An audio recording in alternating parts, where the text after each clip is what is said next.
Hi everyone and welcome back to my channel. So today I've got another very special guest with me.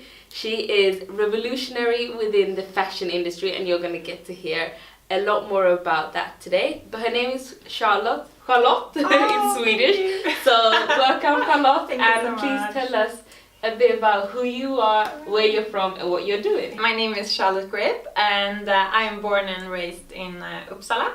And I am the oldest of 5 sisters and brothers, so we're a big family. And I started to work when I was 13 years old, and I haven't stopped since then, so it's many years.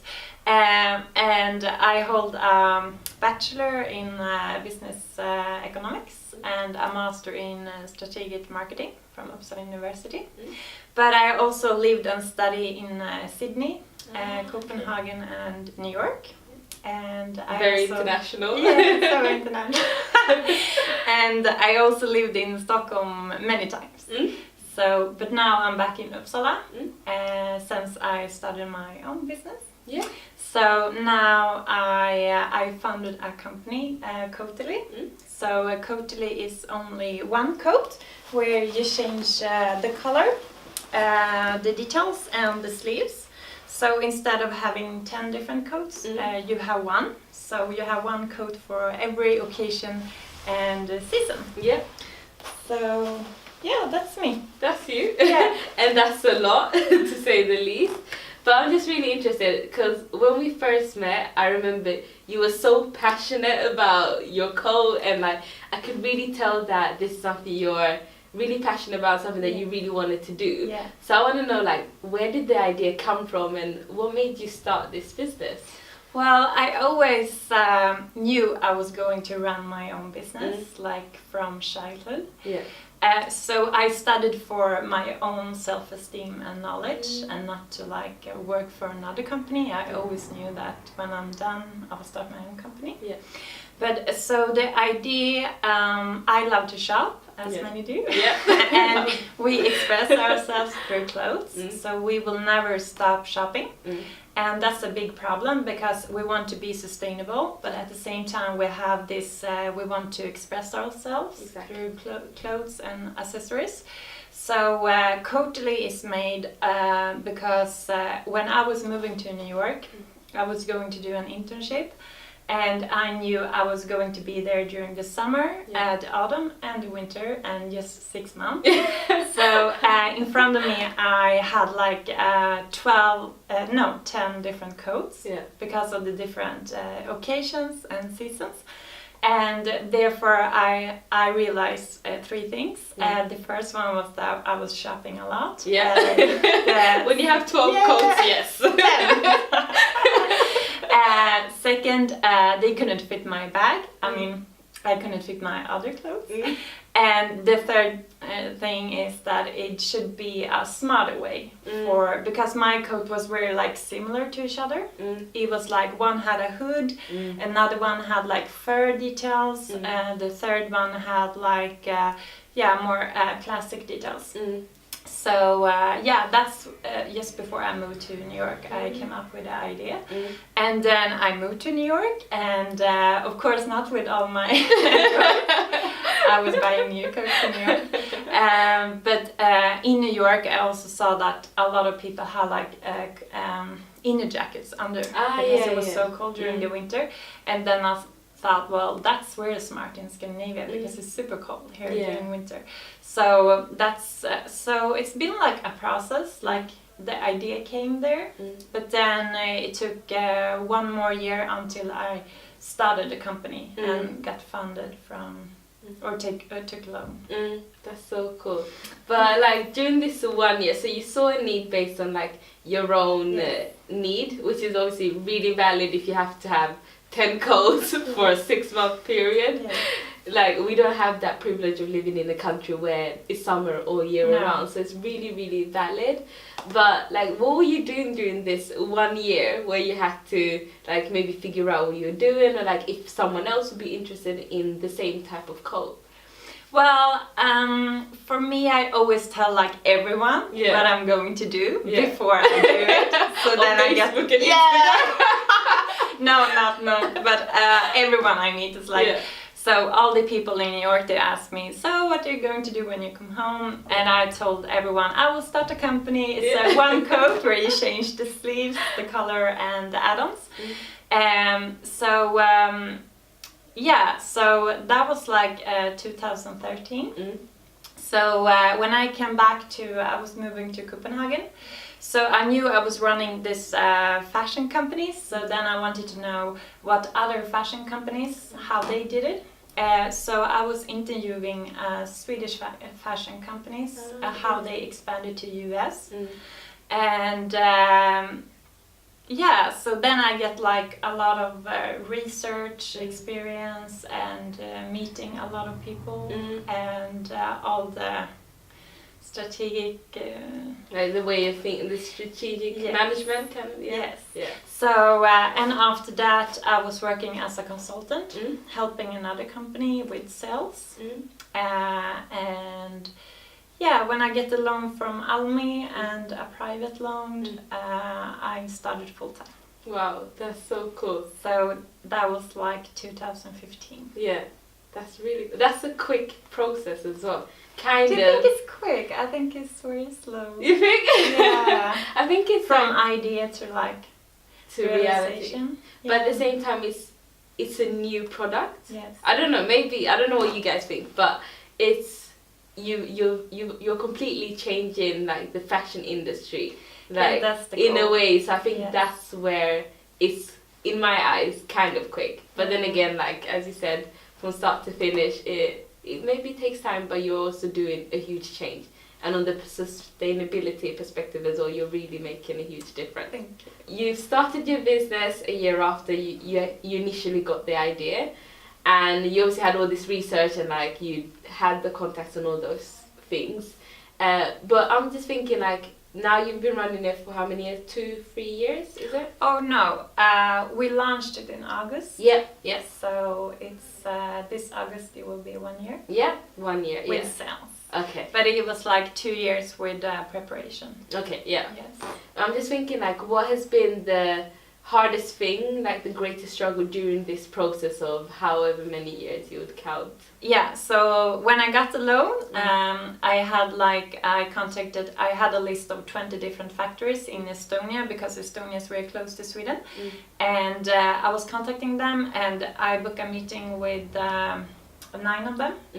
And we went there, me and my brother, because I didn't want to go there by myself. Like, it was the first time. So he was like my bodyguard.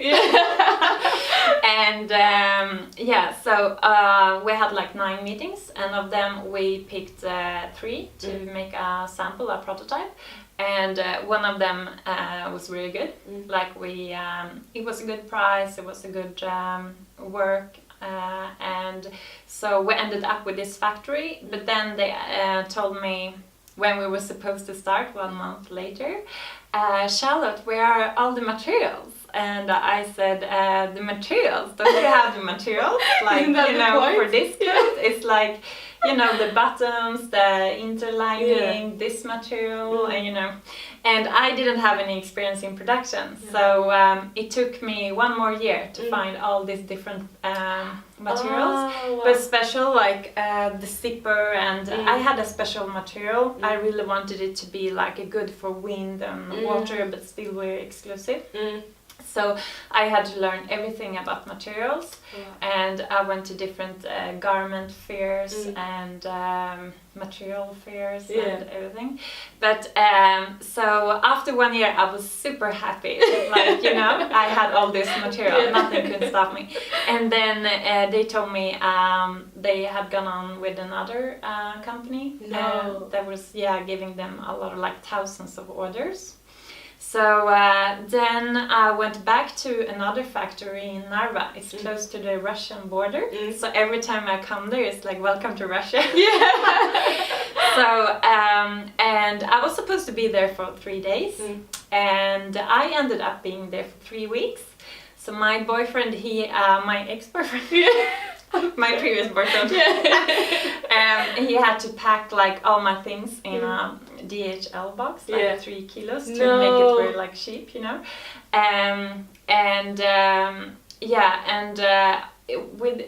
for those 3 weeks, I was in the factory with all these ladies, and I mean, we get so close to each other. It's when you're working so close with, I mean, everyone is working on your product, but I mean, the prototype just went worse and worse. Like, no way. Yes, and I went back to Tallinn with the 5 a.m. bus for like 6 times. It takes 3 hours. Just to get like the pattern right. The pattern is very important. And but the pattern making was blaming like the factory was blaming the pattern making in Sweden and in Tallinn. It was like just going around, like we didn't process. So after 3 weeks, I mean, I had the worst samples. It's just getting worse and worse. So, and then one lady, she was like taking me to the side, and she was like, Charlotte, I want to tell you that it's just one person here of 50 who can do your atelier work, because it's like, I mean, it's a very nice coat, so you have to be very good at sewing. And they didn't have the capacity, but the owner really wanted to have this order. So, and then I realized, okay, they will not be able to do it, and I was running out of money, like I had no money. So I went home to my hotel, and I just cried like a baby.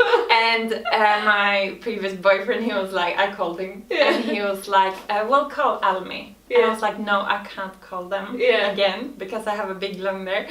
And he was like, yes, I just feel like you should call them. So I did, and I cried. And actually I had one more loan I hadn't like used.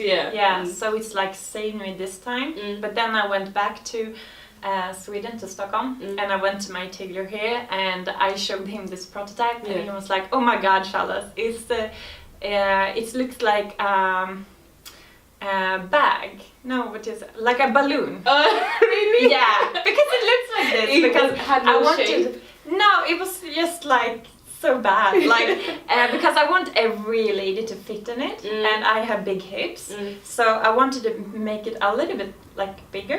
But at the same time, have the waist, and you know, if you have big breasts, you should be able to fit in it. Or if you're petite. So, I mean, the pattern, I put so much money in the pattern, and I have like over 33 ladies trying it on, because from different lengths.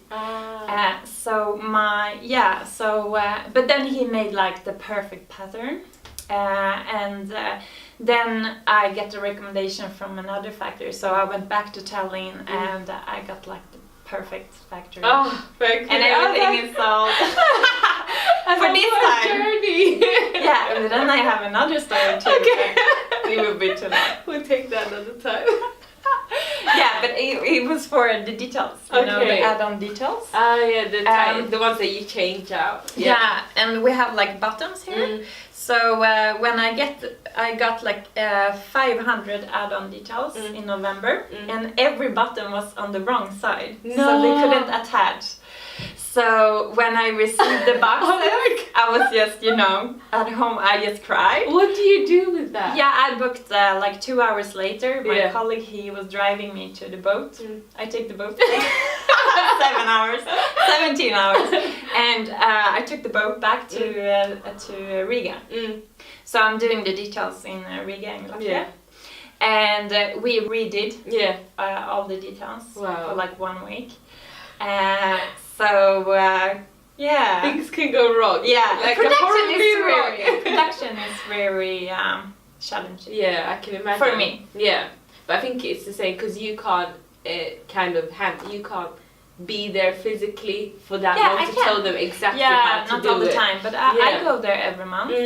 And that's the thing, like now, after all my setbacks, I don't trust anyone. Like, no, I want to be there, I want to quality check, and but you think it's been an advantage for you to be so close, relatively close? Yes. That you can like Baltikum is the big textile maker like 50 years ago. So all the ladies, I just work with factories that are owned and run by ladies. Oh, it's really cool. Yeah. It wasn't planned. It just happened.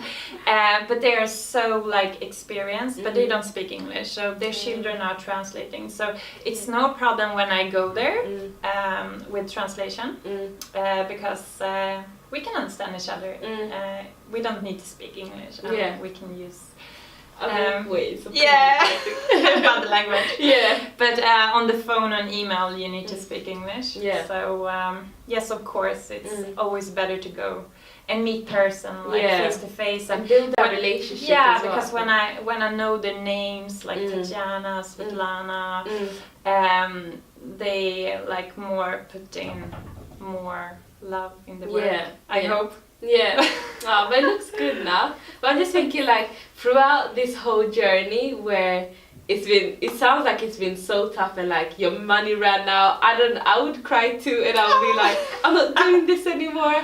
But I'm just thinking, what made you decide that to keep going? What gave you the drive and the push to just keep pushing? Well, it's never like I would never give up. Like it's no option for me at all. Like sometimes, of course, it's very tough. Like business is tough in different seasons and setbacks, but that's life. Like whatever you do, it's always going to be different challenges. But running a business is more like having a baby. Like my sister, she got pregnant the same time I started my business. But I mean, she was pregnant 9 months. I was pregnant like 2 years. But we have like, I mean, sometimes she's awake during the night. Me too. For my baby, and sometimes she's stressed. Sometimes she's like upset, or sometimes she's worried, and me too. Like so, and I mean, you never regret your baby. Like, and it's for life. Like this is for. I would never sell my baby. Like I will run with this forever. So, it's no, it was never an option to give up. Like, of course, I cry a lot.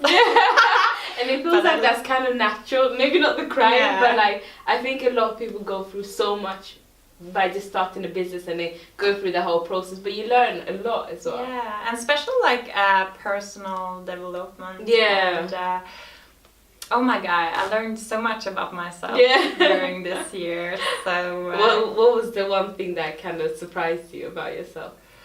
I have become a morning person. Really? Yeah, for 3 years. I struggle with that so much. Me too. Like for 3 years I was snoozing 2 hours every morning. It's true. And on my phone it's like successful people go up early. So every morning I realize I'm not a successful person. Reminder. So, but now I have to like, and sometimes I wake up by myself. Wow, because of stress. Now I realize all the like business people go up early. No, but it's really good. Like you get so many hours when it's quiet. Like when the day starts 9 o'clock. It's so much to do. But I'm also a night person. So, I think I'm so much more productive at night. So that's kind of why. Me too. That's interesting that you can actually change that pattern somehow. Because I always thought that, okay, no, I am the way I am, but you've managed to change it. Yeah, I'm always like, well, I never get enough sleep. But who does that with a baby? Exactly. No one. So, I mean, it won't be like this forever. But now in the startup phase. Alright, so now obviously you've run your business for a while and the setback is hopefully out of the way. I know there's gonna come more, but I'm just thinking like throughout this you spoke about your brother being there and your ex-boyfriend, and I personally believe that successful people get to where they are. I keep saying this, get to where they are primarily also because they have the right people around them to help them, to push them and to kind of show them the way. And even as you were speaking to the people in the fashion industry, giving you knowledge that maybe you wouldn't have had if you hadn't asked them. So what has been like the key relationships that have kind of pushed you and helped you to get to where you are now? Oh, so many, of course. And I mean, first of all, my own family. And not so much like they are, I mean, they are encourage me a little bit, but more like when I was finishing my master thesis, my father, he was sending me like a job application every day. Like I told him to stop, and he just continued. Like he really didn't want me to stop my own business. And the same with my mother. She's like, Charlotte, every month when I get my salary, I think of you. I was like, why, Mom? She was like, do you want to share? Yeah. She's like, this is what you say no to. And I was like, no. I like, maybe in the short term I say no to a salary, but in the long term I'm saying yes to a lot of money. It's an investment. Yes. So my family has more, it's more like I want to show them. But of course I have a lot of friends and a big network, like different female networks, like she's up, and other different networks. But I also have a lot of different mentors that I have been contacting personally. So I didn't know them before, but I know they're very good entrepreneurs. So I have a lot of successful entrepreneurs around me, and it's no one who understands you and your situation more than another entrepreneur. So I'm very blessed with a lot of great people, and special too. One man, he's older, he had been running very successful business in US, and he's so wise, like you know, and he's so different from me. Like he's so he's just the best. And I had another one, he's in my age, but he's been running different companies for 10 years. And he's so challenging. Like sometimes I can be very like upset after I spoke with him, but he always makes me so much better afterwards. So he's very like challenging and encouraging, but very like more like very tough. Like pushing you to and I'm very like strong, so I need like tough people around me. But I'm just interested, how did you find your mentors? Because that's something that I get a lot of questions on, because I really believe in mentors. I have 2 at the moment that I'm really like, that I value so much. But how did you find them, and like, where did you find them? Where do I find them? Like, I believe in like networks that you have like one arm from you, so it's not like so close. Like you speak about different distances. But one of them, I was interviewing him for my bachelor thesis, and the other one I met through business. I just liked his values and his personality so much. Like I got so inspiring every time I met him. I was like, wow, this man, he's so inspiring. Like he should read, he should do a book, or like share his knowledge.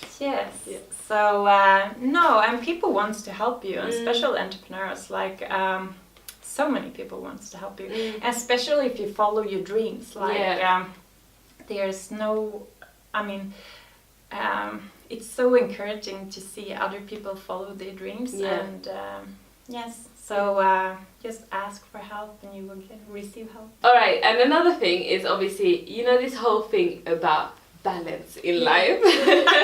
Obviously finding time for the people that you love, your family, your friends, and also all the other things that you're doing. I remember when we spoke and you're like, oh, I need to go to my running class, and I was like, she has time for that? Because I don't feel like I do, but also realize that it's so important to prioritize those kind of things. So how do you find a balance in your life? Like, what do you do? Well, I don't believe in balance. No, I don't. Like, I'm more like a kind of person who gets all in or all out. Like, but I believe in like when you are with your family, spend like all your time with your family, even if it's just for a few hours, or when you are with your friends, like be very present during this time. But I'm more like for quality time than to have a lot of time. So you have no balance? Yes, I have balance. Like one day a week I I'm just at home. Yeah. Like Saturday or Sunday. Oh yeah. With no makeup and we're relaxed clothes. Yeah. I mean, I'm still working, but I try to have a sleeping one day a week. And just prepare the week, you know, from home and everything. And of course, I'm meeting my friends and family once a week or more. No, I do it more. I speak a lot in the phone. Like I travel a lot because I live in Uppsala and work in Stockholm. Yeah. So I always have like 2 hours like on the run. Yes, on the walk and run. I mean on the train. Yeah. So yes, I think I have balance. Like I wouldn't exchange or change anything in my life right now. Like because I get more stressed when I'm not working. Yeah. So I cannot go for a vacation because I get so stressed. Yeah, because you're thinking about the business or... Yeah, still like, I mean, it will be better a few months from now, but still like I need to build so much more before I can relax. Alright, so thank you so much for answering all those questions and for being totally honest with us about everything, literally. I think it's going to help so many people to really see like the real way of like what it actually is like to do and run a business. So I'm really grateful for that.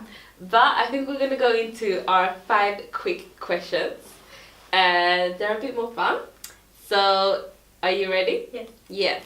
So we start with the first one. What did you dream of becoming when you were young?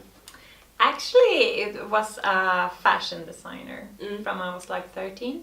But then when I went to high school, I wanted to be a businesswoman. Yeah. So now I combined the two. That's like when I went to business school, high school, we had like a young entrepreneurs course.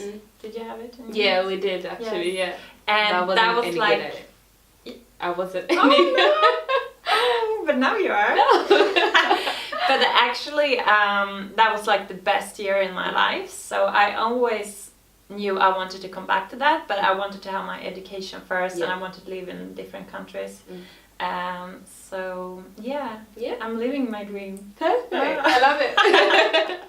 All right. So the second question is, what is the worst advice you've ever been given? It's a hard question.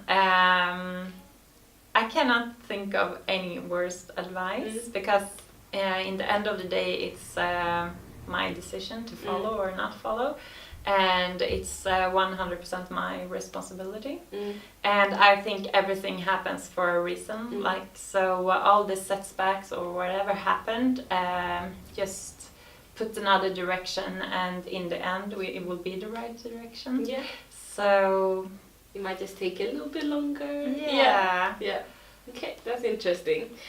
And then I would like to know, what advice would you give anyone wanting to start a business right now, like the people watching? Yes. Of course, it's trust yourself as our slogan, but it's also to speak to as many people as possible about your idea, because you don't know how close help and advice are. Like sometimes it's so close to be able to realize your dream, and then it's like the third advice is to every day do something in the right direction. Like even if just a small step, like every day make sure you're doing something, like learning about how to do a website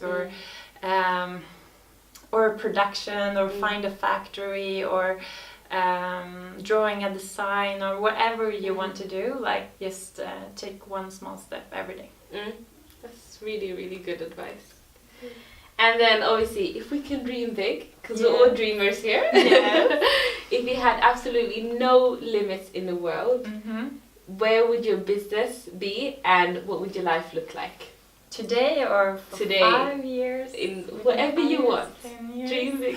Okay, my big dream is to be a $1 billion company. Of course, and I want to move back to New York. I want to have a big family, of course. We are a big family.